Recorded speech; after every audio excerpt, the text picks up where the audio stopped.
I found a video of us doing the demo here. Oh my God, right there. We were looking that way, and she was filming us from over there. I remember that. I don't even want to know about. And all the walls were brown. And that big giant tree. Armoire was there, right? The armoire was right here, and we had like the Christmas tree behind us. The big Spanish Inquisition armoire that was saved from the. I don't know how we got that in. That. Oh my goodness, we still have the dent. Yeah, it's still there. Jeez, dude, that was horrible. All our new podcasters have never seen that armoire, but they could probably see it in old videos of hers, her old decorating videos. Yeah, it's in there. Let me just put it this way. I'm so happy that you went to more of a minimalist decor. For the move? Yeah, exactly. Than medieval. He's gladly to accept. Yeah, because we even got rid of the buffet table. Remember that big old buffet table? That was that's right. Yeah. That one was big and brown. This is part of our Break Your Friends Back medieval collection. And Loden is like, I'll take 2. Is that one heavy enough? Yeah. Can you guys lift it? Only one can lift it? Okay, I need one that can be lifted by 5. Please. That's the one I want. Please. At least. And can you make it as heavy as possible? It takes up so much space. Or you have to buy me a bigger house. That's good thinking, right? Right. But the thing is, like, we fit it in the smallest house possible. I'll never forget that, man. Yeah. No, I'll never forget this image. You and my dad putting it up, because it was you and my dad that were on one side, and both of you guys were hanging because it's like 7'4". It like lifted us up, man. Yeah, that was no joke. When we lifted up, both of you guys were hanging. I was cracking up, dude. I couldn't stop laughing. I thought that was the funniest thing. I'll never forget that. Thank you, by the way. Yeah. Thank you, you're welcome. Miguelito. Yeah, definitely. And you're like getting your back like. Oh, no. It was a definite hernia. It's a definite hernia. He hasn't recuperated from that. Now he has to play sitting down. That's why I wear tight pants to keep my anyway. Hey.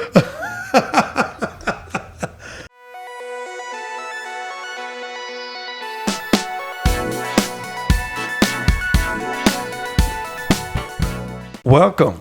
Yeah, welcome, dude. Thank you. I feel honored to be here, man. Even though I've been in this house several times, right? Or in the studio several times, right? I feel great. It's a house studio. Yeah, it's more of a house than anything. It's actually our dog's house now. We just kind of live in it. Yeah. I could tell. Yeah, I could tell. What was I gonna say? You kind of eluded us last week, and you didn't want to talk about love for Valentine's round. You didn't want to be the third wheel. I get it. So glad you didn't have me on last week. Yeah. I'm not going to say it was rough, but it certainly wasn't Christmas. Let's put it that way. By the way, this is my good friend, Miguel Melgoza. A friend is almost very light to say. I think he's more like a bro. I feel like you're my brother. You're like family, bro. It's like, Thank you, man. Thank you. And, we've known each other 13 years now? Probably. At least. Going on that now, right? And so it feels like you've been in my life for a long time. So that's 2007, man. Has been the connection since. Yeah. Wow. Mm-hmm. Damn, bro. I'm getting old. Lord, I've known you just almost as much, right? Yeah. And then you got to play in our wedding. That was nice. Yeah, we have history. Man. We do, man. We have history. Yeah. You are a force to be reckoned with because you play almost every night. Yeah, that's how it's turned out lately. Yeah, yeah. You are a performer. You play guitar now. A lot of people know you as a guitar player and singer, but a lot of people don't know you actually. What did you start with? What was your first instrument? Conga. Yeah.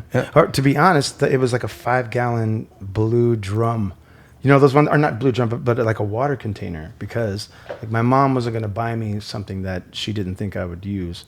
So smart mom. Yeah, definitely. Yeah. So I took my first lessons from an uncle of mine in the Bay Area where I'm from, and I was able to practice at his place on his actual drums. But when I went home, the only thing that was available was like a spare water jug. So I just turned it over, and that's what I used for like the first 3-4 months. How old were you? Gosh, I was actually probably 19. I was late. I got into music really late, man. Really? Mm-hmm. What sprung the... And then conga out of everything, because a lot of people, kids nowadays, they like the drums. Or guitar. Like why didn't you go to drums? Yeah. Or guitar, yeah.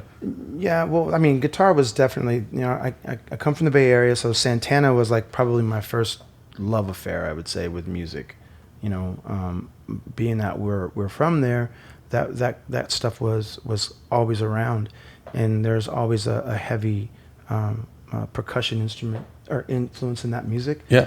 So I didn't Especially even in the know. 70s too. Yeah, definitely. So I didn't even know about salsa music, and I learned about percussion through that music first, and then it was through his music that I learned about guys like Eddie Palmieri and John Coltrane and Miles Davis and all these, John McLaughlin, all these people that he either paid homage to in his music or worked with. So it was, and including blues music. So it was really cool, man. That was the impetus for me to start wanting to play. Also, I had an uncle. I call him an uncle, but he's uncle kind of by marriage, by second marriage, my dad's second marriage, and he was a drummer, percussionist as well. And I was just inspired. And he actually gave me my first gig, man. Really? Mm-hmm. Is he still with us? No, unfortunately, he's since passed. But the first gig that I had was at this place called La Terraza in the Mission District in San Francisco, and I was so nervous, man. Not that I'm not nervous now when I play, because I'm usually always, there's some bit of nerve, but sorry, I just unplugged myself. Live TV, folks. And we're back. All right. So yeah, it was great, man. So he was playing drums, and it was like kind of a cumbia tropical band. And I played congas. Didn't own my own drums at the time. You know, like I said, I was still banging on that water jug, and he let me borrow his. And I didn't expect to get paid, but when we were on the ride home that evening, we're driving across the Golden Gate Bridge back to the East Bay, where I was from in Richmond, and he kind of reached back and gave me some cash, and I was just like, what? So I took it, and it was $25, and I'm thinking, oh my God, like, I didn't realize you can get paid playing music. So that was pretty much it. I knew from then on that that's what I would do for a living. That's a good feeling.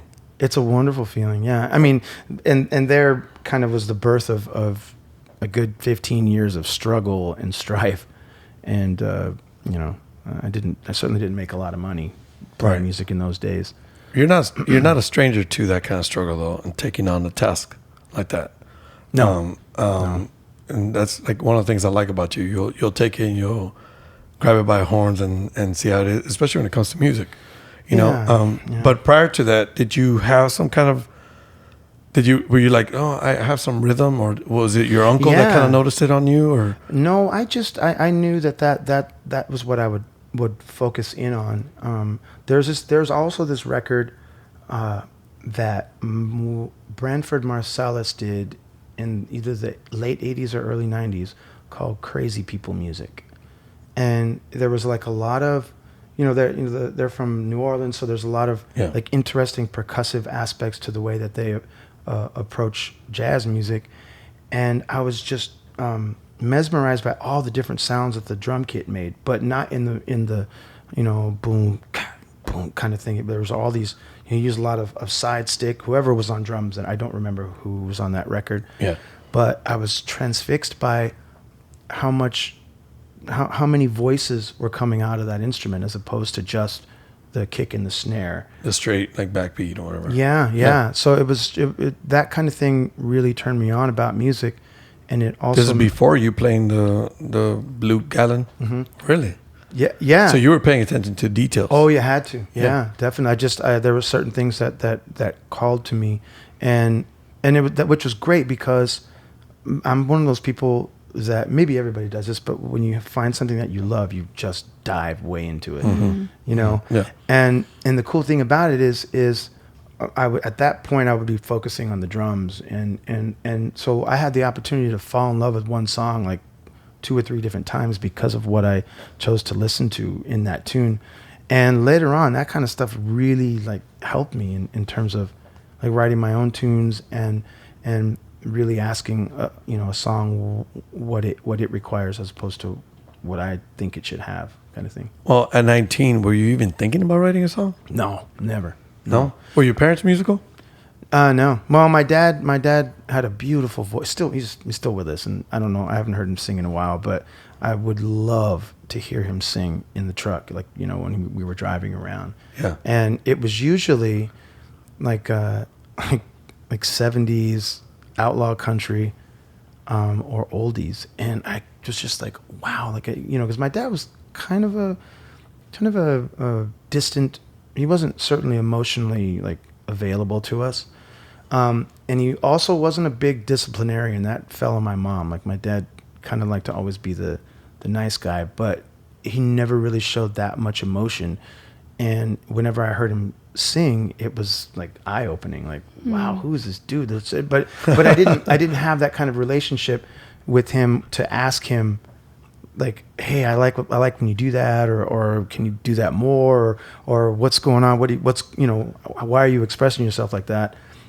So I would just kind of hope that he would sing. Mm-hmm. Yeah. Would you try emulating it, like singing with him, or no, I didn't. But you just sit there and listen to him. Mm-hmm. Yeah, and it was interesting because he would harmonize with the song sometimes, and I was just like that's not the part, but it still sounds right. No, never. No, my dad was a truck driver. Wow. Yeah, among other things. He was a truck. He made his money driving trucks. Yeah. Yeah. Mm-hmm. Yeah. Oh, wow. That's crazy, bro. So you're playing percussion. Your uncle gives you a first gig, and then what you're known as this percussion guy, you start diving into what Gomez could do? No, at that point, so I went to high school here, and then I moved back as soon as I graduated, and that's when I went back home and. But why Phoenix? When my parents split up, my mom moved us here because it was just the part of the Bay Area where I'm from she was worried, about what would happen, and she got a job opportunity. She worked for the government, so they moved us out here, and it was horrible at first. Yeah. Like it was terrible, bro, because I didn't know what a Mormon was until I moved to Arizona, and my mom moved us to Mesa. Which, it's like Mecca. Yeah, it's like Little Salt Lake, or at least it was back in those days. They still have some sections, especially up way east. Yeah. And I dress differently, I talk differently. I certainly don't talk like I talk now. No? It was rough, dude. It was Wait, does the Bay Area have an accent? Kind of like LA? No, well, it's just a part of the Bay Area where I was from was just more urban, so I certainly didn't enunciate my words like I do now, and I have to try to do that. I still don't. But it's like a skill you learn because you quickly realize that everyone talks differently, right? And so I don't know what this says about my character. Probably says more about my need to survive, but I tried to assimilate, man. Right. And so it I think it helped me, but I don't know. Yeah. It probably also opens you up to a different culture instead of being so enclosed with the same, Definitely. You surround yourself with people who look the same, who talk the same. You don't really grow. You don't really see other things, and because I've seen you, like, we hang out at gigs, and you can adapt to almost anybody. You're the type of dude that can have a conversation with anybody, and I think that comes from says a lot about you. Some people can't. They have to be, their crew, their posse has to look exactly like them, have to think like them, have to, and I've seen you talk to every age, every culture, and it's like, that's something you learn, and you also, because you're self-aware of, that I think it's a direct result of my upbringing, having my mom pull us away from that kind of urban environment and moved us to Mesa, Arizona, which is... How old were you when that happened? The first time that happened, I've lived in Arizona quite a while. I don't remember, but I was in my early teens, I believe. So Phoenix is totally different. Oh yeah. I mean, so definitely that's a culture shock. So I mean, it was a culture shock for me 14 years ago when I moved out here. Yeah. And I could just imagine, if I would have came to Phoenix when I was a teenager, it would have been a totally culture shock. So I could just imagine even back then there was even more. Yeah, there. Not to say that you're super old, but I am actually. It's okay. By now, everyone knows it. They're dinosaurs. Especially with these damn lights. Jeez. Secret's up now, folks. Yeah. Yeah, it was so check this out. When I enrolled in high school, there were like 5 Latino kids and 2 black kids. Yeah, and we're all like this like hanging out with each other like a school of fish wherever we went. But yeah, man, getting back to what you're saying about being able to talk to different groups of people from different economic strata, from different cultural backgrounds, man, that's such a gift, dude. Yeah. Mm-hmm. Because I have friends all over those different levels of income and culture and things of that nature, and it's always been a good thing. It's never been bad. I've never experienced anything but growth and just being enriched by being able to just give other people a chance to say what it is that they say, Correct. And it doesn't mean I have to sign up for whatever it is they're selling, but it's served me well. Yeah. So I'm glad. And sometimes listening to someone, you can understand the world a little better. Definitely. I used to tell people, like, I could tell people who've never left even their city, just by the way they act. I'm like, you need to travel just a little bit, because it totally shuts your mind up a little bit, and you have to open your mind. Yeah. It shuts your mind to your ideas, and it opens your minds to other ideas and other cultures and other lifestyles that you thought your way was the only way. When you start seeing it, you go, man, I'm just this small in the world. I mean, there's so much. We're adding so much. We're making this world a lot richer with our culture and what we can give. We can learn from each other, Yeah. And I can see why people can get so close-minded from other cultures, because they don't open their mind. They believe they're right, and that's it. But it's like, you just travel just a little bit, and you'll realize that what you think your way is so significant. You'll realize that it doesn't work in other places. It's not that way in other places. It's not even that kind of mentality in other places. Right. So, and it's always good. I agree. And it doesn't take much to do that. You can go and just have a conversation with random people, and sometimes by listening, it's the best way. I agree with you. I think so. So cool, man. So you're in Phoenix, and then you move back to San Francisco. You start gigging, and in the Bay Area per se. Yeah. Not San Francisco, but the whole Bay Area. Yeah, mostly in San Francisco in the late '90s. There was a big salsa scene. There's always been that kind of thing in the Bay, but there was this huge resurgence in like the mid '90s up until 9/11, where there was just work every night, and there were tons of bands, and it was a great time to be there.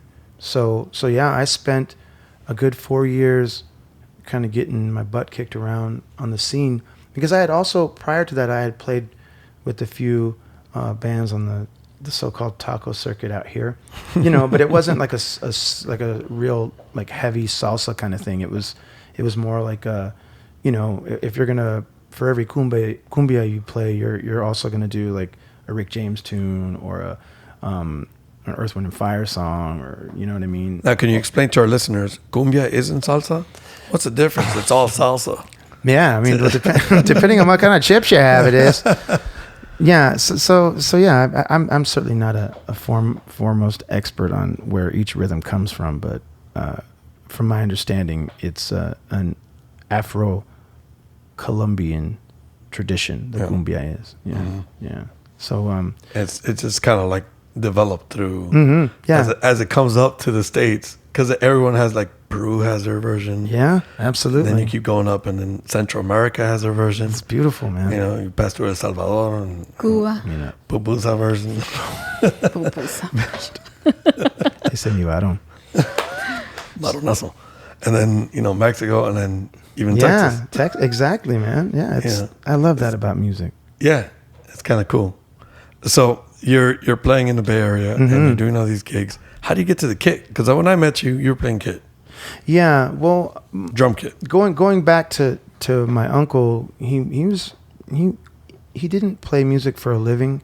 He had a family and had to have a day job, but he saw that I was, kind of consuming all this knowledge at a voracious kind of rate, and he knew how much I loved this, and I wanted to be a full-time musician. And he was like, "Dude, there's only so many like Santana bands in the world, and you're not good enough to be in that band. So maybe you should think about, diversifying and playing other instruments." And at the time, I had no desire to play drum set. And this is probably like 1920. I started playing 1920 years old. No, it was the year 1920. Yeah. If you've tried to play a conga set, all night long in a wool, how do you stay so young? In a wool suit. I had the smelliest wool suit. Yeah, it was like animal skin on the snare with real guts for the snare. Completely. Yeah, hair on the side. So 1920 years old. So it wasn't long after when you started. No. It was obvious that because again in a salsa orchestra, there's like 10 to 14 people. You don't make a lot of money when you start to divvy up that, and especially living in a place like the Bay Area. It looks good. It sounds good. But a lot of those cats are not getting paid. They're not. No. That's a labor of love for a lot of people. Unless you're getting a tour gig.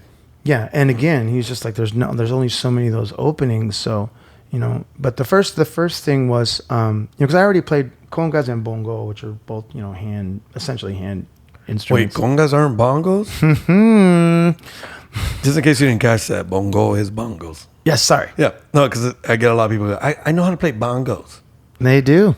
And sure they do. Play it, and I go, yeah, you're sure hitting it. Oh, you sure own those. It reminds me of those that Joy has. Remember the Donkey Kong ones that he had? They had like a video game. You could play it. Oh, I love You had to follow it, and there was like a little bongos.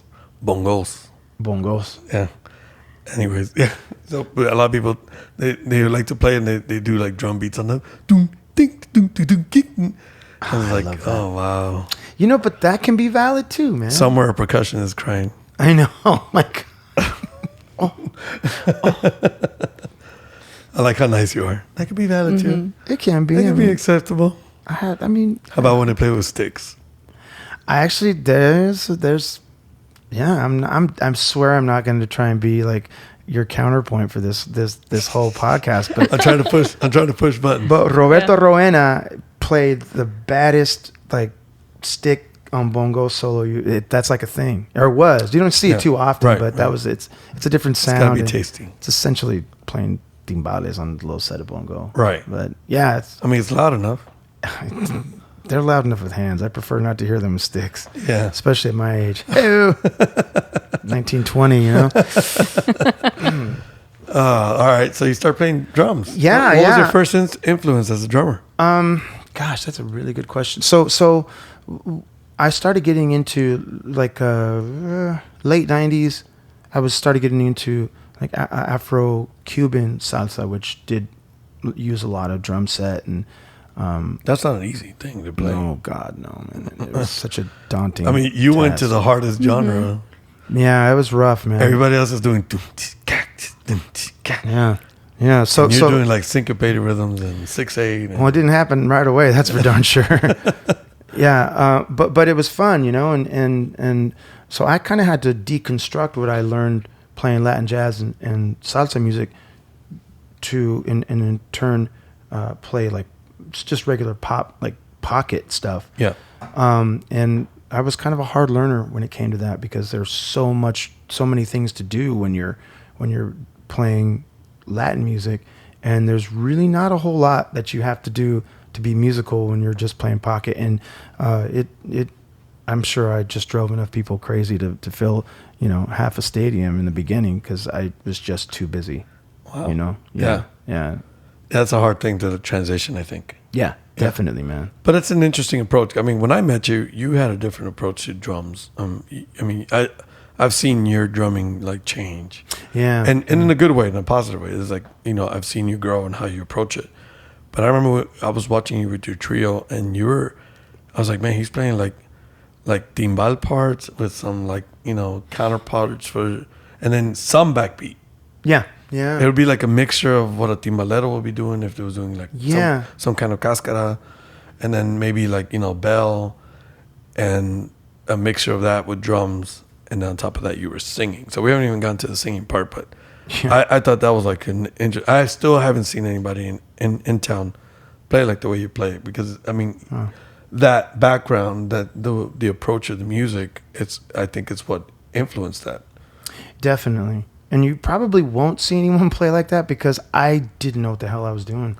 I mean, so I didn't ever take lessons on drums, especially with Latin drums. So I was simply trying to play what I thought would work. Right. So I'm probably the last person anyone would want to come to for drum lessons, especially with cumbia lessons. I know some people that might come to you, bro. Well, because it's just like... Well, it's my approach. Right. Yeah. But what, when I was seeing you do it, you were, okay, I'm just one guy and I'm the only guy playing percussion. Mm-hmm. Yeah. Like you're playing a percussion instrument. So how do I feel it like if there's two of us? Yeah. That's a mindset a lot of people don't think about.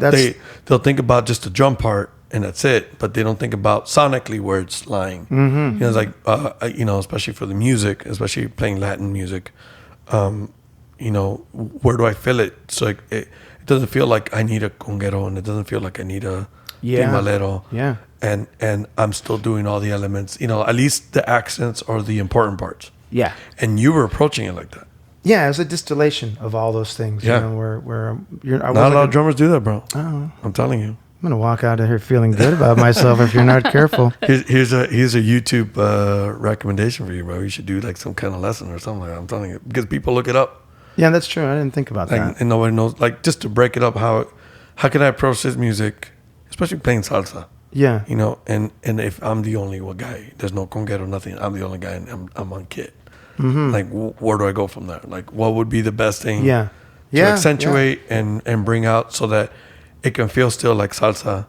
And it can sound nice and full too, because that's the idea. Yeah. I wish YouTube was around when I was learning how to play. I wish YouTube was around when I was learning how to play too, man. Yeah.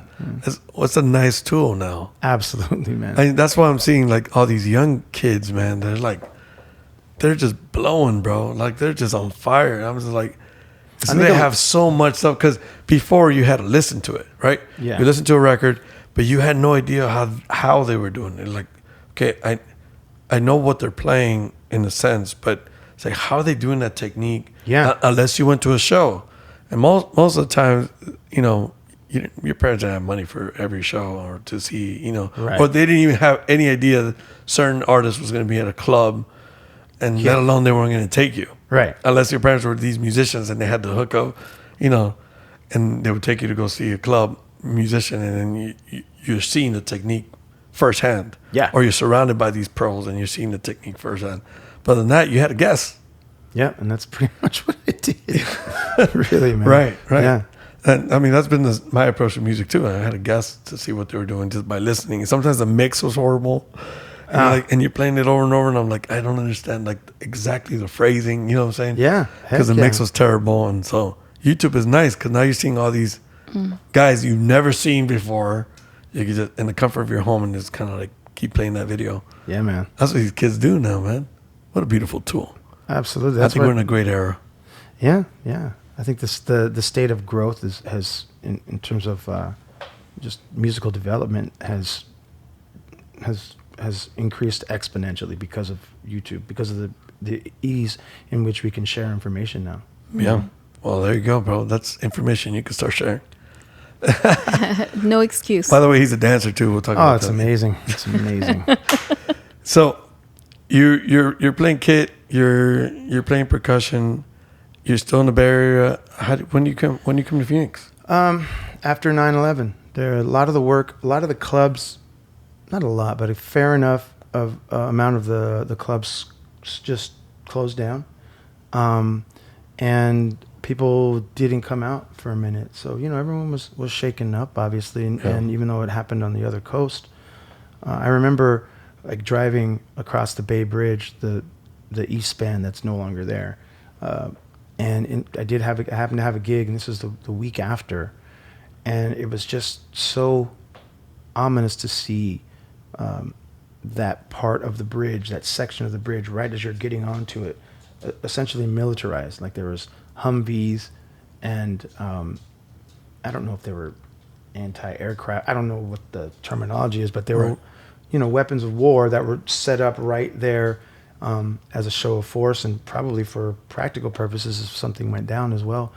And at the time, I was really struggling out there, and I knew that with a few clubs closing down, that meant that the rotation of bands would get even longer in terms of how long it took, how many gigs you had in a month.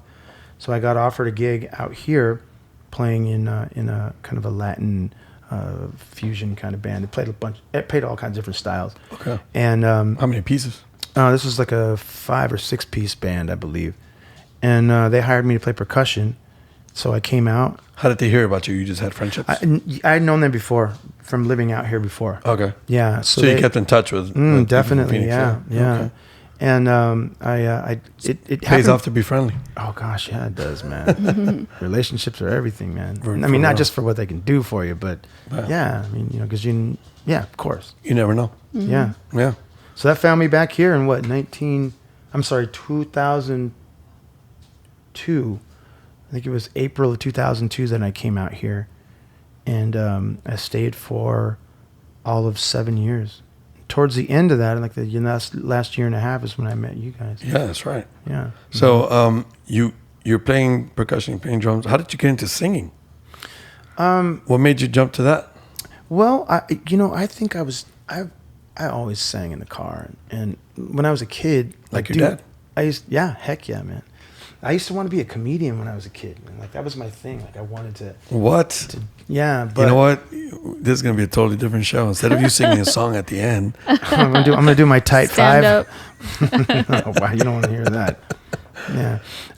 Yeah, that was so. What I actually never knew that. This is the first time I hear that. Yeah, it was like those kind of things, like theater and stuff like that, really turned me on as a kid, and I was always into like voices, and there were times where I remember like my uncles would put me on to like imitate whoever, like some singer or whatever, and I'd do my best to do it, and I'm sure it was terrible, but it was interesting because it doing that as I was a kid, and a lot of times I'd just do it when no one was home, and imitate people on TV, but it allowed me the ability to access different parts of my vocal range, whether it was something that was a vocal that was like raspy or resonant or high pitched and tight. And so I was doing a gig out here. I forget who it was with. And this is, gosh damn, like 2000, like right when I first moved here. And I ended up, they like so often happens, they hire like a jazz band or Latin jazz band, and then they want vocals, and no one sings in the band. So on break, we scraped together. Was it an instrumental band? Yeah. In fact, I was like a Latin jazz band. Okay. Yeah. I think Alvaro Moreno was there. I was playing percussion, and gosh, I don't remember who else was on that hit. But you known Alvaro for a while. Mm-hmm. Yeah. So I put together a few tunes, and probably was all over the place in terms of pitch, but we got through the night, and it again, like another spark went off, and it's just like, wow, maybe you should kind of work on this. It sucks that I played drums, because that's not the easiest thing to do, is play drums and sing.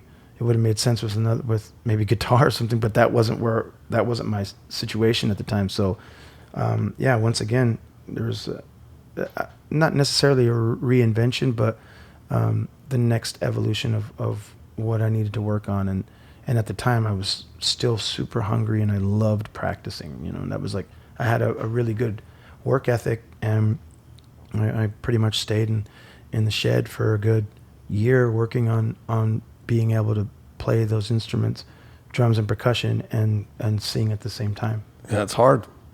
It is. It's terribly hard in the beginning, but just like anything is, and after a while you internalize piece by piece, and then it's really not that big of a deal. Yeah. How did you get to Cascabel? That's when I met you. You were at this band called Cascabel, which was a 3-piece band. Initially, it was still 3 pieces. There was violin, guitar, and myself on percussion. Quetzal Guerrero was on on vocals and violin, Gustavo Angeles on guitars and vocals, and I just simply played percussion. Once Quetzal left, we hired a bass player, and I started like singing harmonies with Gustavo, because Gustavo went to lead vocal at that time. And then we took a trip somewhere. We went to Puerto Rico to back up another artist. Myself, this bass player named Esteban Estrada, and Gustavo.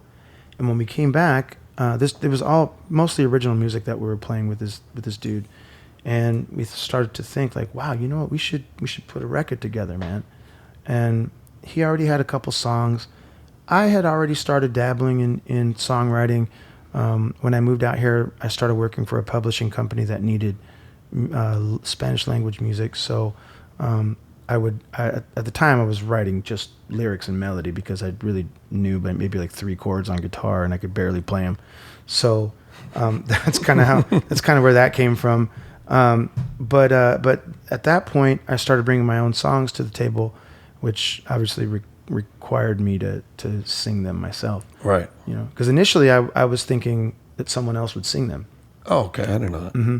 Yeah, and on that first record, okay, that's good. Yeah, wow. Yeah, but you know, I'm kind of self-taught in a lot of ways, and my phrasing is kind of mine, I guess. So I was just like, well, I guess it's gonna follow. You definitely sound like you. Yeah, for better or for worse. No, it's a good thing. Like, you have a sound, to your voice. Yeah, well, yeah. I remember the first time I met you at Bobby C's. Yeah. Yes. Yeah. Exactly. We were watching Raul Llanes' band. Mm-hmm. They had like a Latin jazz thing going on. Yeah, man. Back when Bobby C's was still open, and he introduced us. He introduced us because I used to go see him play with Connie. Okay. Connie Cole and Mel Brown and Mike Florio. At the Point? At the Point. And then he was no longer playing with them. And so, I had gone back, and I was like, dude, where are you, bro? And so he goes, dude, I'm doing this show. Yeah.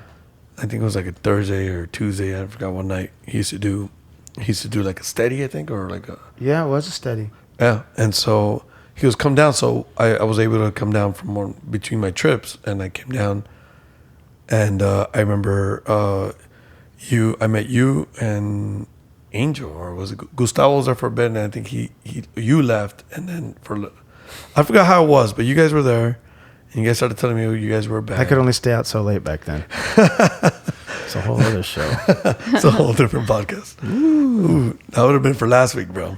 But anyways, some form of love, I guess. Yeah. And so you guys started telling me about your trio, and I was like, that's cool. I've always liked the concept of a trio, and you guys were super cool. Like, you guys are like, you and Gustavo were like, I remember what corner we were talking, and I was like, man, I'm going to go check them out. And I remember, I think I took my bro. Yeah, I believe so. The next day, my brother was I forgot what he was doing. I go, dude, I met these guys. Let's go check them out. And we went to go check you guys, and then it just became a thing. We started hanging out with you guys.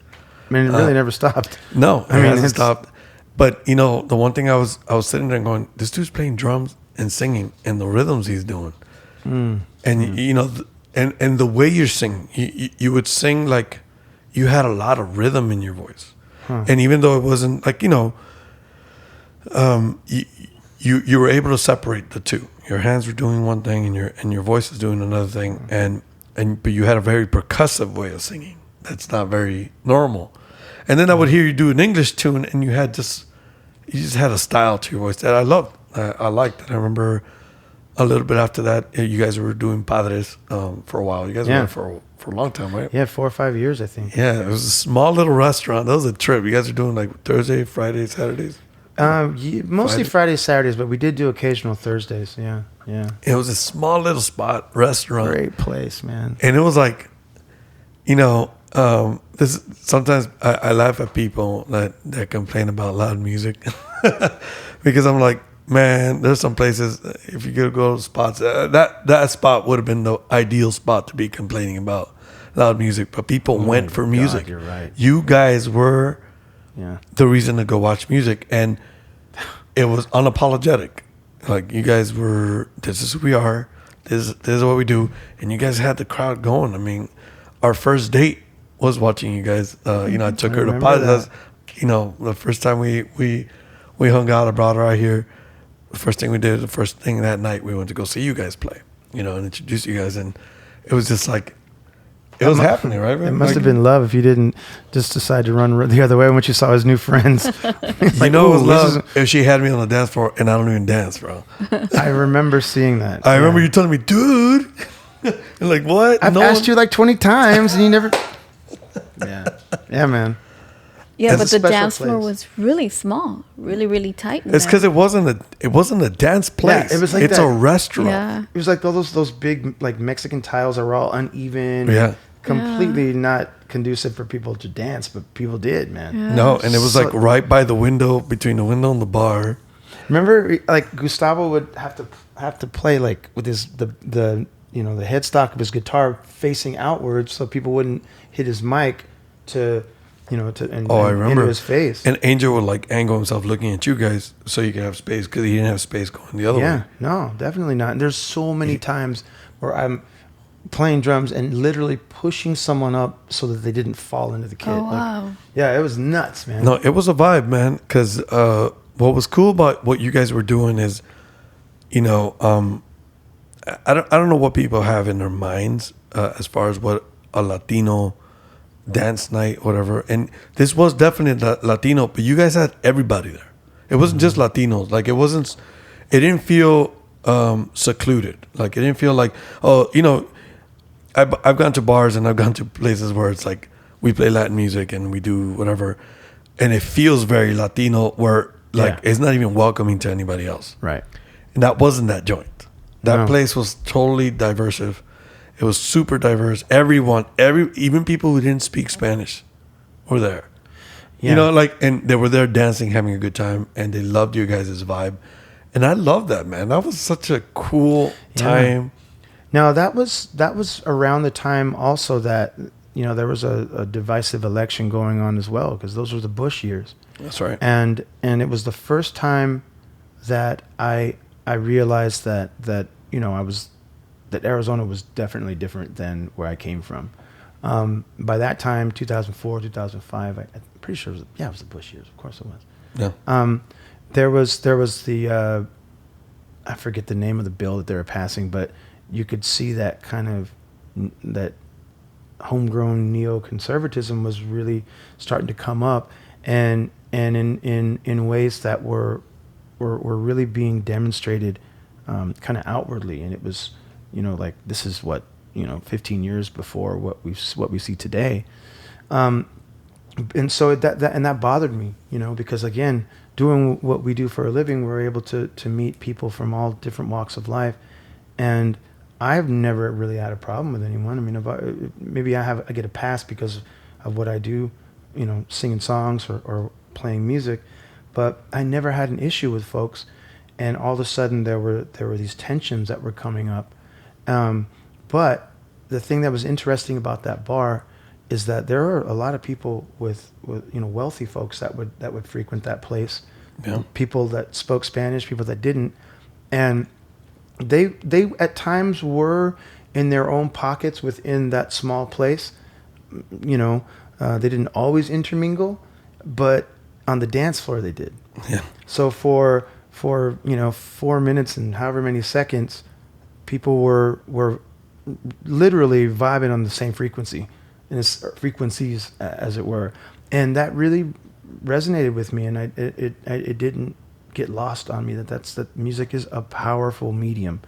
Very powerful. Yeah. And it was great. Now, as soon as the song was over, they would go back to their respective corners, so to speak, but people genuinely got along there, and it really opened my eyes that, you know, and I still think about that, especially today, man.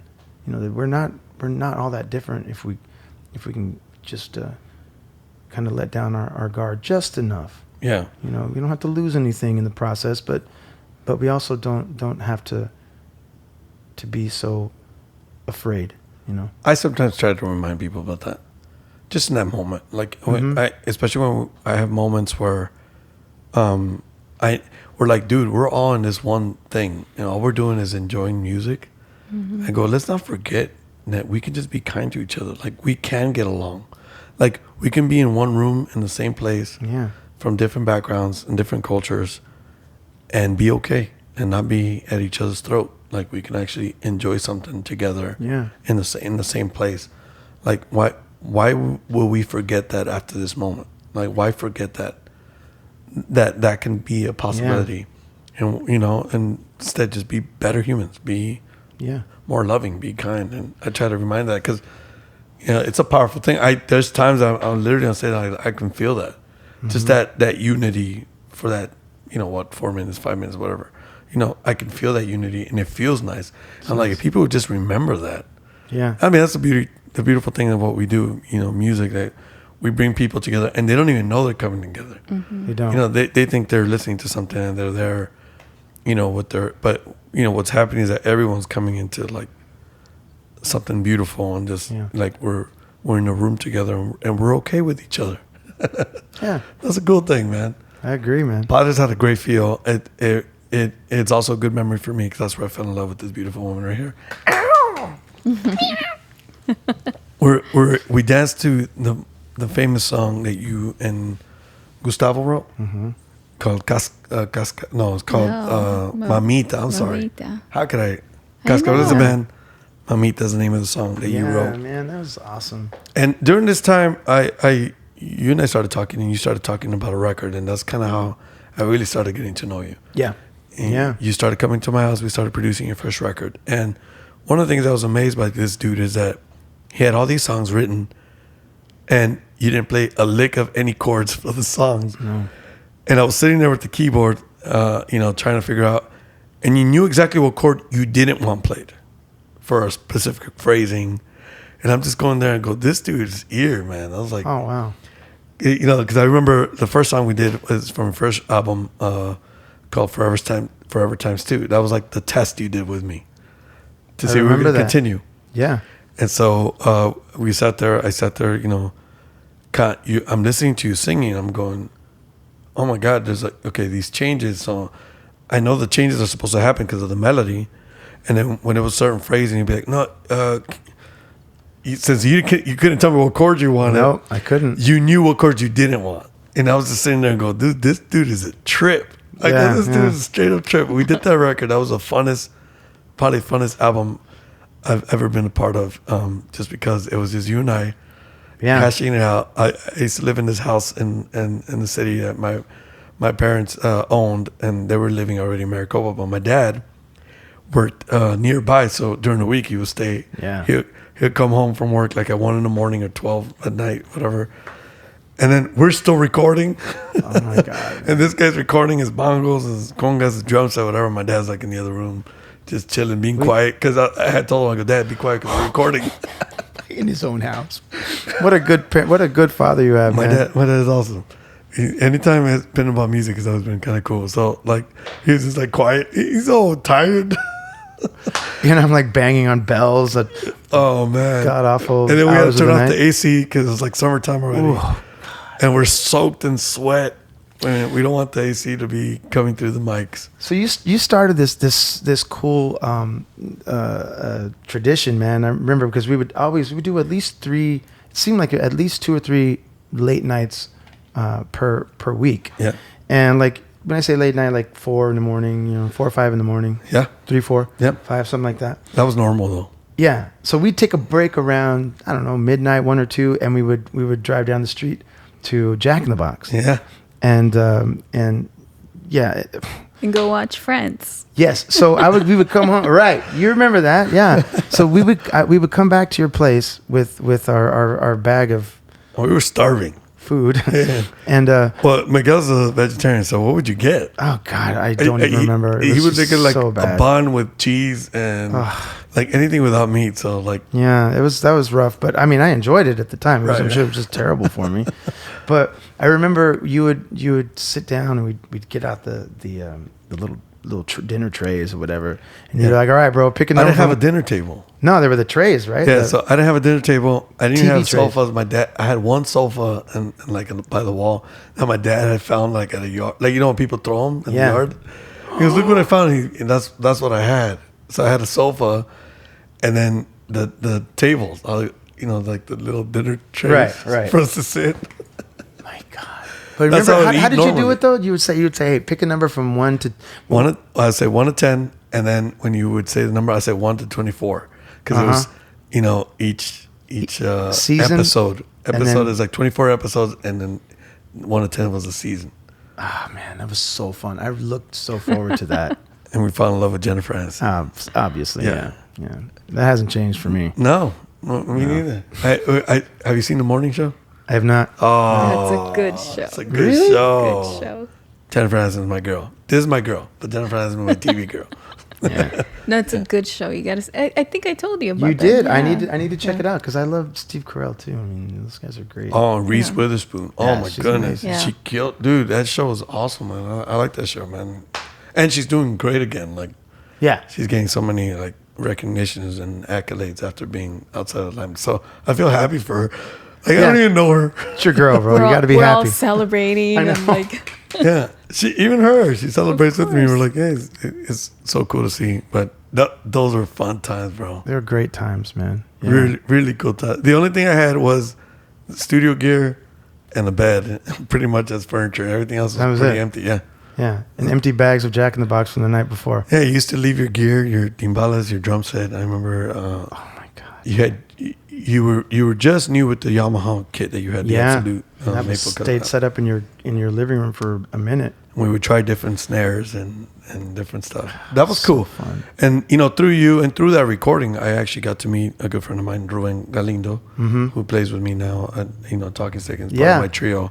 And through that, he came down and he played 2 songs on that record. He also let us borrow some gear. He let us borrow some integral to that recording. Yeah. Big shout out to Pablo Ochoa who let me borrow his bass. Yeah, man. So what a fun recording. What a cool. And I was just in awe at the songs you were writing, man. Like wow. and there's a lot more Latin tunes in this song, but you also had some pop tunes, and you also had some English tunes that kind of were a testament to your groove. You and I connected right away because we love groove and we love melody. We like good music, And my knowledge of music has never been like super vast because of my upbringing. But you brought me up to speed to a lot of things. There was a lot of songs that, you and I started doing a band called Soul Trek Union. Yeah. And we did a trio, and that's kind of sprung from this recording session too. It did. It absolutely did. Yeah. And you, me, and Angel Zamorano, we were doing we started out, and one of the big things, we wanted harmonies, that was for sure, and we wanted to groove. And we had some element of Latin stuff, still, from what you brought over from, your Cascabel, vibe, and you knew that really well. And you had me on keys. And guitar. Which was like the least, the 2 instruments I played the least, Right. I was the least comfortable, and I was like, all right, well, let's make it happen. And we made it happen. That was like, that was like an adventure for me. And for me, you were the introduction to what I do now. Because I had only like played for people. I'd only been sideman for people. That's right. That's travel. Right. Yeah. Up until that point, I had never done a gig in town locally at a bar, or restaurant, or casino, ever. Do you remember Lorena in the beginning days where he would sing 1 song a night, maybe 2. And what song did you sing, Stan? It was in English because you didn't really have any. But English you songs. would ask him to do his songs, the Razón songs. Off of your first album. Yeah.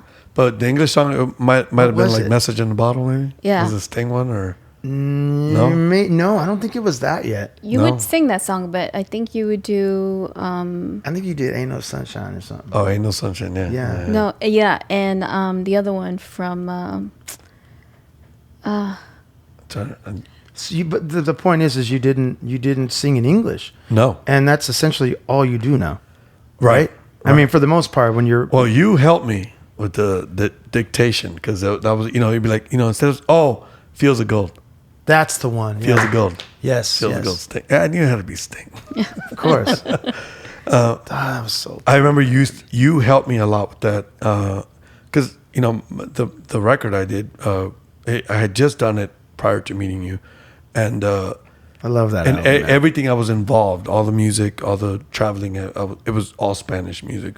So that I knew that really well, and that's all I sung, Spanish. And so I remember I started singing in English, and my dictation was like weird, and you would help me and be like, try it like this, and you were cool about it, and I was grateful, and I am grateful because I could be quite the mumbler and have the LA accent, but that's cool. It's helped me out, man. Because of that, I got to learn, how it works in town, through you. So thank you, dude. I remember the first time you did that, and we were that you sang, or maybe I'm wrong. Maybe it wasn't the first time, but the first time I knew of, we were playing at the Mon Lucia, and we were set up inside, and there was some mix up with what we were supposed to be doing, and they were like, no, we wanted someone singing for this cocktail hour before we go in for the reception. And then you went out and you're like, dude, what am I going to do? I'm like, well, I can't sing. So, I mean, I'm not going to just go out and play guitar. I don't do that.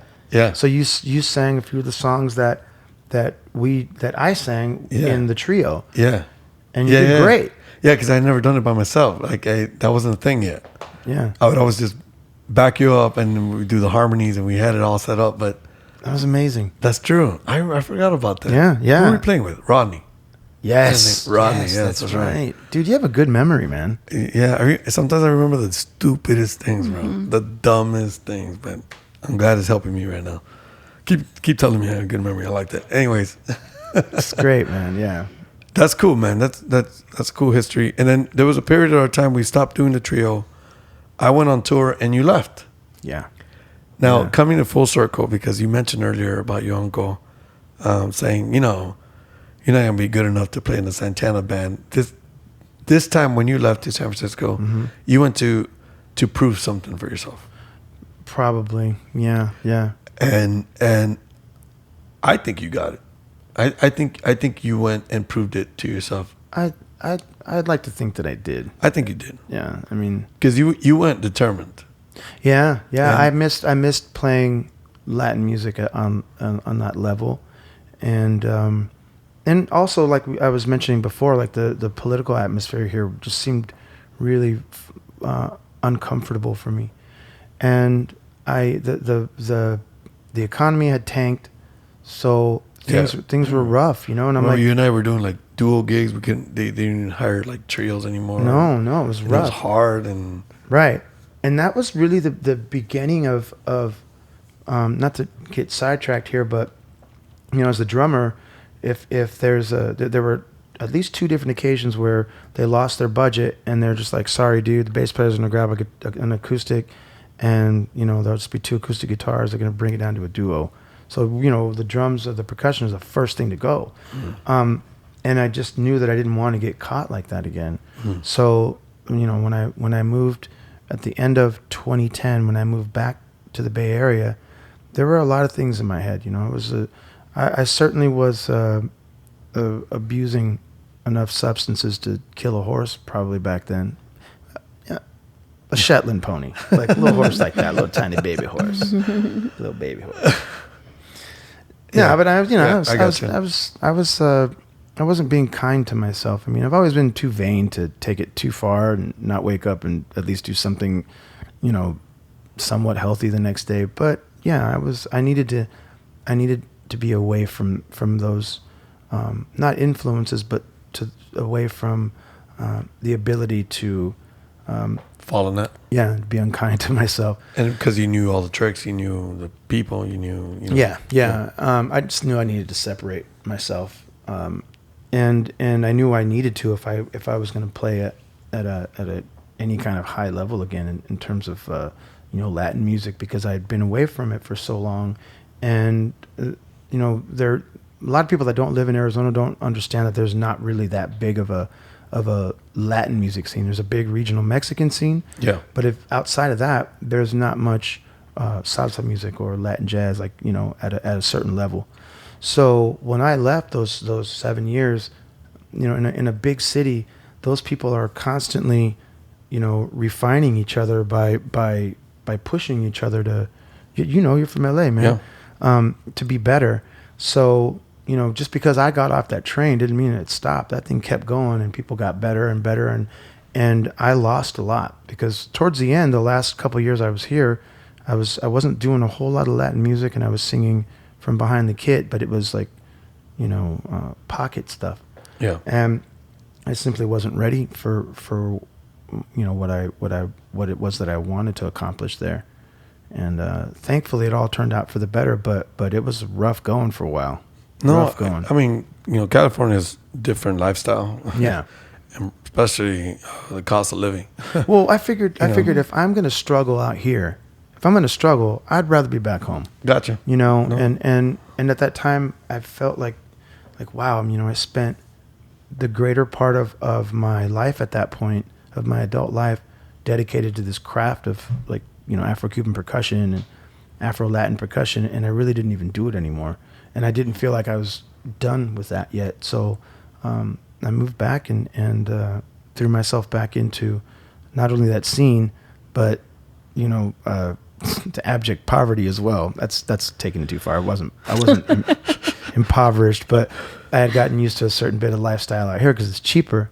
And I went out there and actually had to get a day job, dude. Yeah, and that's tough for any musician. That was rough. I know. I remember having those conversations with you on the phone, bro. Yeah, it was difficult. You're like, I'm at Best Buy. Oh my God, dude! Man, it was rough, dude. But you had a goal. Yeah, because I remember you told me, look, I was out there, but I never went, and I wanted to play with the best. Mm-hmm. Yeah. I felt like I still had a little something to offer, and I love that. I like that. Did you accomplish your goal?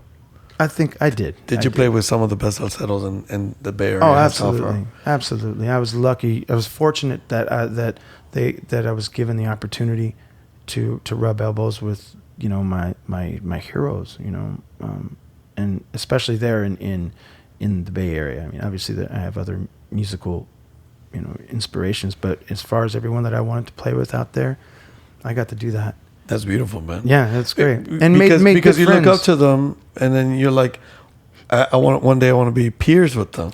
Yeah, and it's wonderful to see these people make mistakes too, man. It's just like, of course I would have never let on that I realized that just happened, but it's like, well, they're human too, man. They make mistakes. They get distracted. They get tired.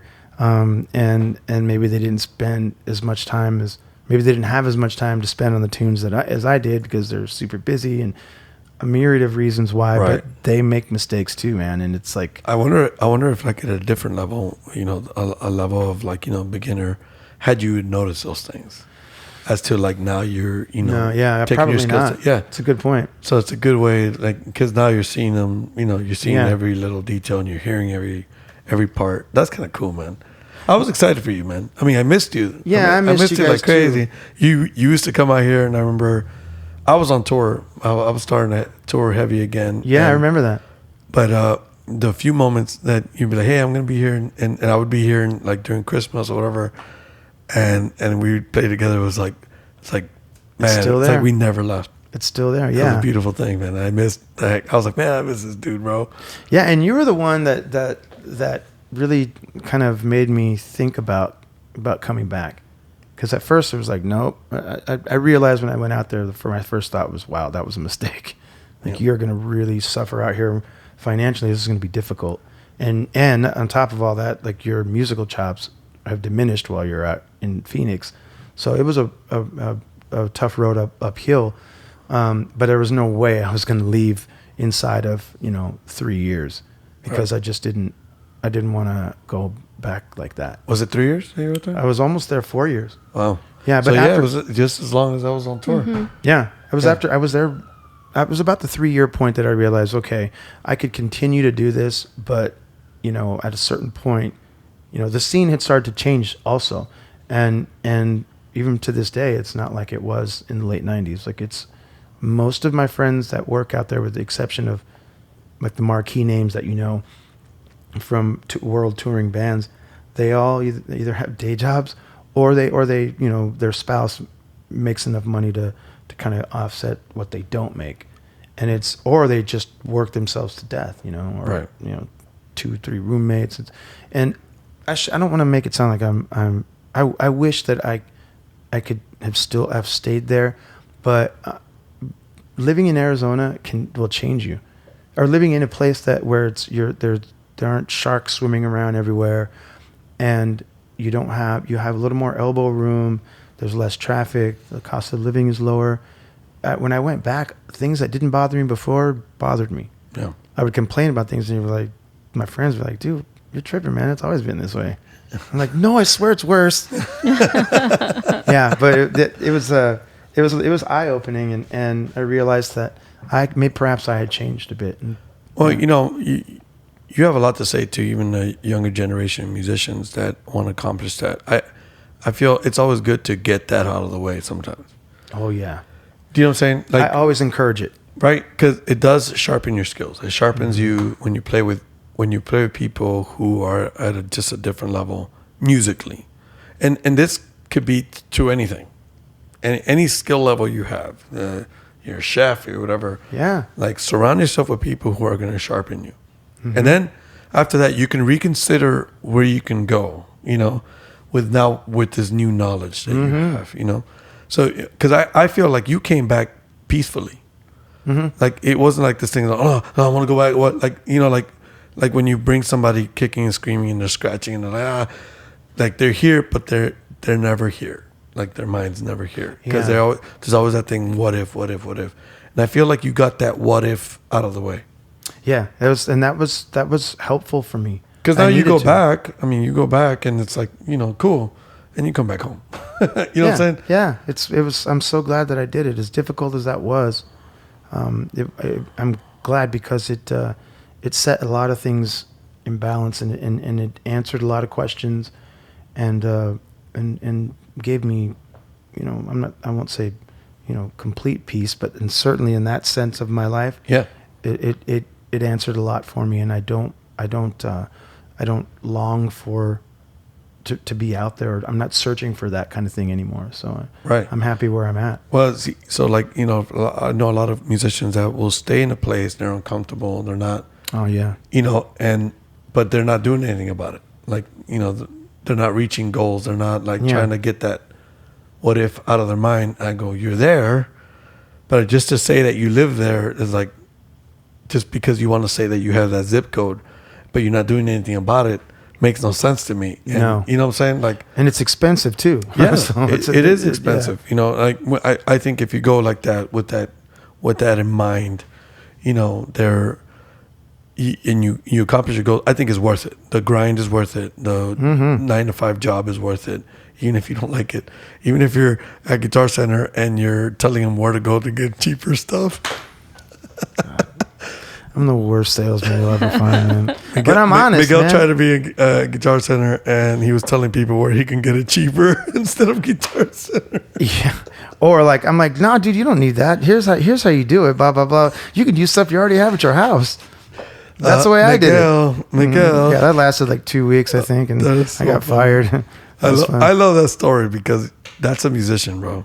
For real. Yeah, and he said something really important. He was just like, dude, you can't do that. You're thinking with your wallet, not theirs. And, of course, my wallet was like that big at that point. Tiny baby wallet. Tiny. Yeah, so, of course, Yeah. but those are all wonderful lessons, man. I was telling you to come back because I started seeing the economy was getting better. Yeah. And I was like, bro, this Thank work. goodness you said that. Man. So I'm glad you took my word for it. Well, you to be honest, you said that after the first month I moved there, but I think you were just kind of goofing around. You're just like, come on, man, come back, bro, we miss you. And that was so important to hear that because I had put myself in I could have done better by maybe waiting a little longer, doing more research, and having more things in line. So I was struggling. It was so good to talk to you on the phone and be like, come on, bro, come back. I know you weren't being completely serious because I had things to take care of then, but we had a I think I came out in December of 2013, and we had to talk, you and I, and it was it was honest talk, and for the first time I could hear you. Because I had done what I felt like I needed to do, and I was at peace with it. So for the first time, I let that in, and it was just a matter of months. I moved back in April, and it's the best decision I could have made. Best decision, man. You come back a little bit after that. When did you start playing guitar? Well, I had already started playing practicing while I was out there. Okay. Yeah, for those 3 years, because I knew what I would be going back to do. Like I knew that if the economy was going to be the same way, I needed to be able to. No one's going to hire me to set up a drum kit in their restaurant and sing and play. So, and I knew I wasn't going to do anything with tracks. So, I was, preparing myself. Plus, as a songwriter, I was writing a lot out there, and so I just needed to flesh out tunes and basic chords before I give them to someone else to put the meat on the bones, kind of thing. Right. I came out here, and then there was I had a gig that paid me more than anything had ever paid me in my life. Paid off all of my bills within 6 months, but it was the most unsatisfying and stressful situation I'd ever been in. And it was at that point that I knew I would be leaving, and that's when I kind of changed my practice regimen in terms of guitar, and I put together 2 sets of music, and I ran them twice a day in my condo. Yeah. Woke up in the morning and ran them. So 4 sets a day. And a routine. Just a routine. Just getting used to it. Yep. Getting those chords over and over and over. Over and over again. Just ran it. And after about 3 or 4 months, I knew that I could see that this might be possible for me to do this. And I knew I wasn't going to last in that band. So you, I think, were the first one to hook me up with my first gig, if I'm not mistaken. And next thing I know, I had a couple dates on the books, and that kicked me in the butt even more to get focused, because this is going to be a real thing, And gosh, it's the best thing that's ever happened to me, man. Bro, you're sounding good on guitar, bro. Thanks, man. Thanks, man. I get the chance of hearing you now before we play a talking stick, and you're there doing your solo. And sometimes I'm sitting there with Smurf, and Smurf will tell me, and be like, "Man, he sounds good on that guitar." That's how he talks. And then he be sounding good on that guitar. And then he's singing 80s. And you're singing, and then of course you win her over all the 80s. I walk in and I'm like, yay! I have to say, if I do catch you guys out and Lores with you, I'm definitely going to downshift into or upshift into something from the 80s, because I know you dig that. Yeah. We're like, we have the same, in terms of that stuff, we like the same kind of music. And even when you do soda or you do like Spanish stuff, I love it. Oh, when you did Soda Stereo too, that was her favorite rock in Espanol band. Yeah, so I don't, she gets super happy about that. I love that. You're doing great.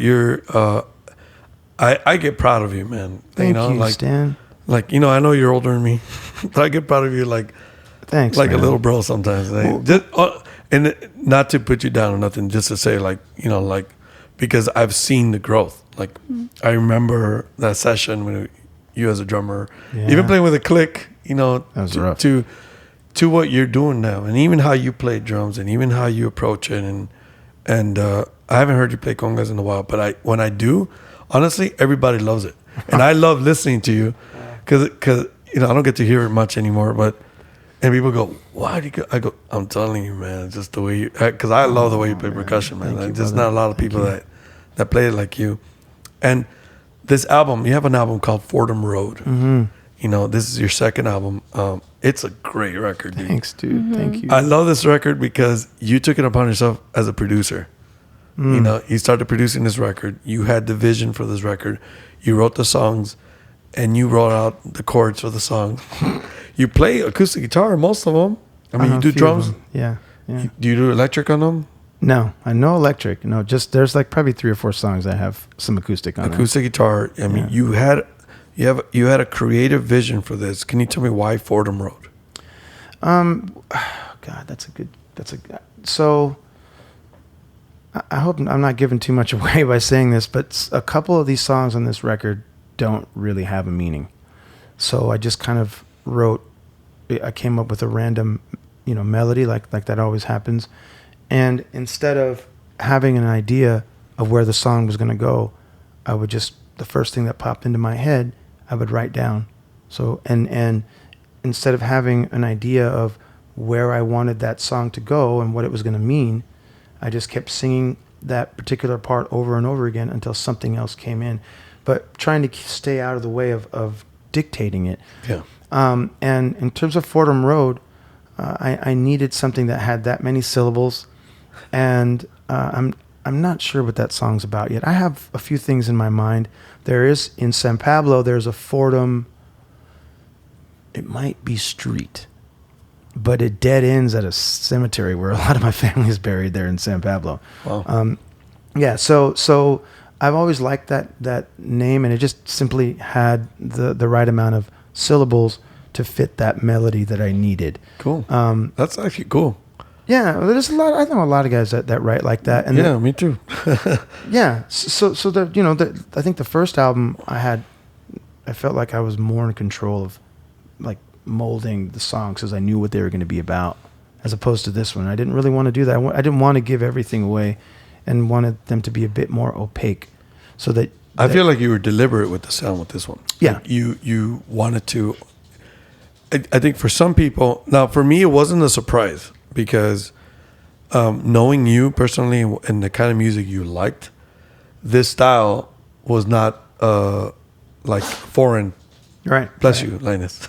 Bless you. was not foreign for me, but I know people that knew you from Cascabel and your Latin band and your Latin background, and even the first record, because the first record had a lot of Latin tunes in it. Yeah.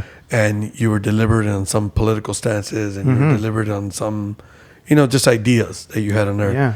Yeah. This one was a lot more laid back, and it has, more of a listening vibe, but it has a very 70s tone to it, and you were very deliberate to it, and I like that. Even on the drums, I remember going in there, and I don't know what we were doing. I was doing background vocals, and I was listening to it, and you're like, yeah, I go, how did you get these drum tones? And you were just using, mallets over the toms. You didn't want any snare. You didn't want like a backbeat almost. Yeah, that was. You were very particular, and I love that because it paints it a certain way.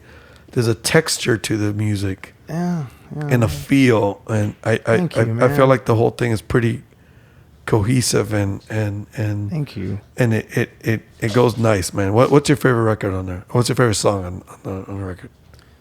If I had to say, it's probably Fordham Road. Yeah, and it's probably the one that gets requested the least, but that was the first song that I wrote that in that fashion that was less obvious in terms of what the song was about. Yeah. And I always like songs like that, and I had never set out to write one like that wasn't just obvious in terms of what it was about. And when that happened, I was on a trip to Hermosa Beach where my girlfriend and I would go like every year for my birthday, and I knew I had the melody. I knew I had the idea, the melody, but I didn't really have any lyrics yet. And so I'm waiting for her to get ready. We had just got back from the beach. We were gonna go grab dinner, and I had never seen the sun set into the ocean. And I mean, I'm from the Bay Area, but we didn't really have beach culture out there, or I didn't. Like, right? No, Bay Area is not much of a beach culture, anyways. Yeah, it's cold. It's too cold. It's cold. It's freezing cold, and there's great white sharks, but mostly the cold. I'd rather get eaten by a shark than to have to go into that water when it's cold. Probably not the cleanest either. No, probably not. No. So I had never seen that happen before, and we had this cool Airbnb, and I could see the sun going down, and I'm like, you know what? Can we just wait just a little bit longer? I want to see this thing disappear. And sure enough, it was at that point of the sun's arc that it's no longer harmful to your eyes, or so they say. Right. Unless someone lied to me. What? I can't see. and it was just fiery, and it slowly went into the under the horizon. That's my favorite. I love that. And it struck me as odd that you could visualize that as something beautiful or as something kind of ominous in a way as well, because it's a fiery mass that we can never get close to, right.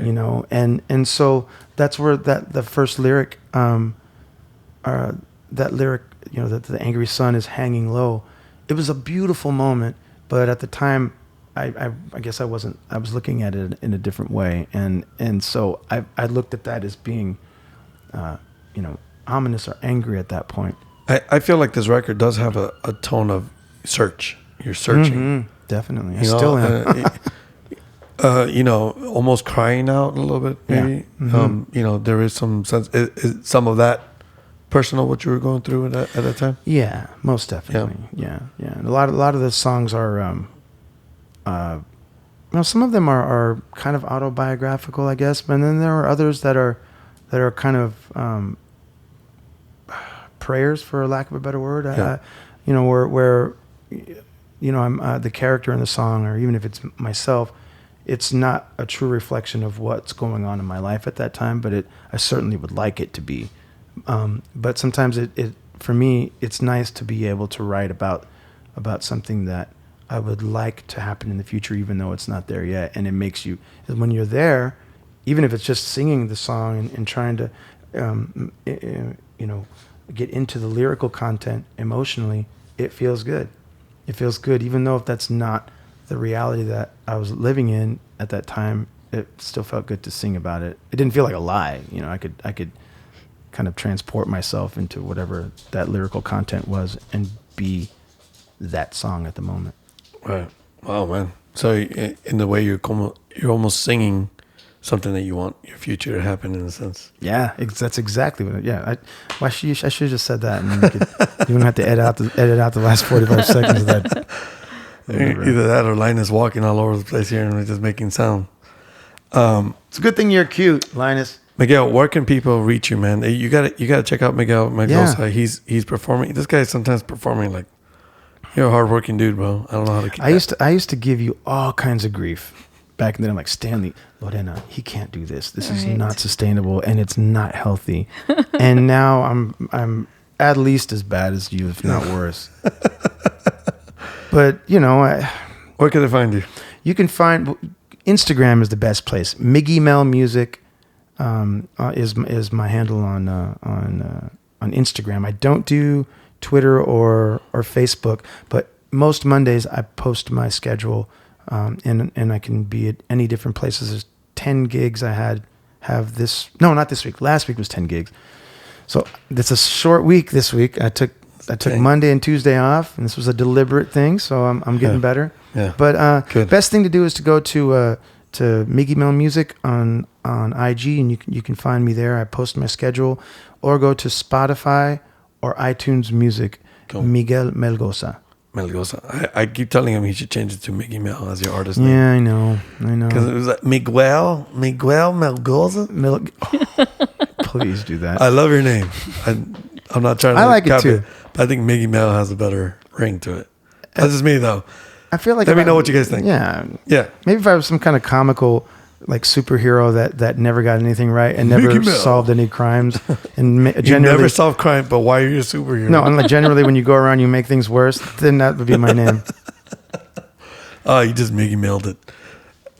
I did. Now, what's the future in store for you? What are you thinking? Are you going to do another record? Or probably not. You can start playing piano now. You can start playing. I think I'm good bass there. now. You're going to take my bass gigs. I think I'm good there. I'm not too sure about the record thing. I probably won't do a full album. I mean, that might change, but I've got 2 or 3 singles in line, ready to go. I have a 6-song EP that I'm going to be releasing soon, and it's just essentially it's 6 songs from Fordham Road that I did acoustically live, like no tuning, no click. It's just acoustic guitar and vocals, 2 mics. That's been mixed. I just need to get it mastered, and I kind of wanted to give an idea of how the songs came to light and how they were written, and so I wanted to kind of share a version of that. And it's essentially how I perform them, because I usually don't have a band when I perform. It's just me. Yeah. And then after that, I think there's a couple cover tunes that I've recorded. I spent the month of August in Tucson, and did a lot of recording and mixing out there. So I'm excited. Once I get the acoustic version of the songs from Fordham Road out, then I can start releasing some new material. So I'm excited about that. Oh, that's exciting. Cool. I can't wait to hear that. Yeah, man, it's gonna be fun. So check out Miguel Melgoza, Miggy Mel, and Instagram, Miggy Mel Music. Yeah, Miggy Mel Music. Spotify, Miguel Melgoza, and iTunes Music, Apple Music. Check out dates. I'm sure one of those dates I'll be playing with him. Absolutely. That's always the funnest part, bro. Thank you for coming, man. I love you guys. I appreciate it, man. Thank you for having me. I love you. Man. Yeah, man, dude. It's like your family, so you're always welcome, bro. And anything new, you're always welcome to come sing it over here. we got a platform. There's a new platform. I love it. Thank you guys. Man? I love it. I've been watching the episodes and seeing the clips on IG, and it looks and sounds amazing. Thank you. And I love what you guys are doing. Thank you. It's honest. Thank you, man. I appreciate that. It's genuine. Man. Thank you. Yeah. Dude. That's huge, man. Love you guys. Love you, bro. All right. Peace. Peace. Peace.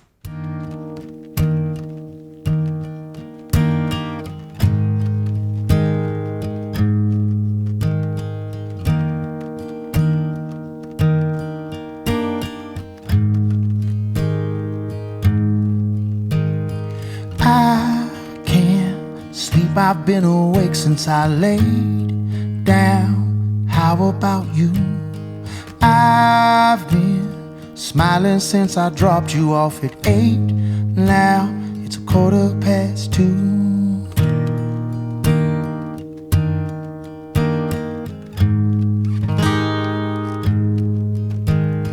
You said you don't mind the rain, and I smiled, 'cause feel that way too. There's this deeper kind of love that I feel when the sky is not blue. I can't think of anything that makes me feel more alive. I've been taller than that Golden Gate since you've been steady on my mind. Just when I could no longer wait, you appeared, and love was right on time. It was right on time.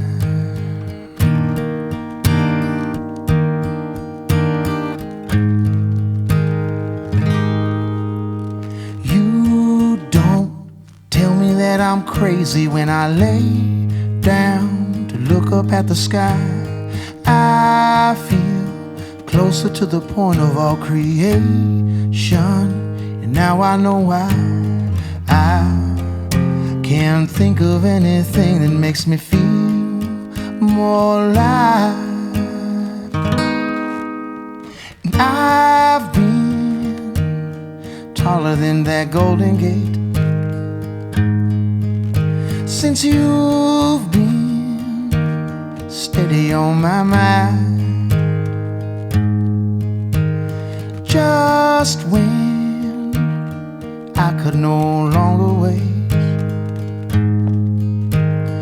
you appeared, and love was right on time. It was right on time.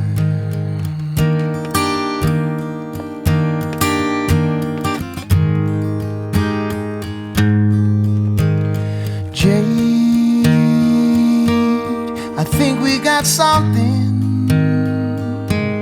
I hope that you know. Girl, we got something. A love that will grow.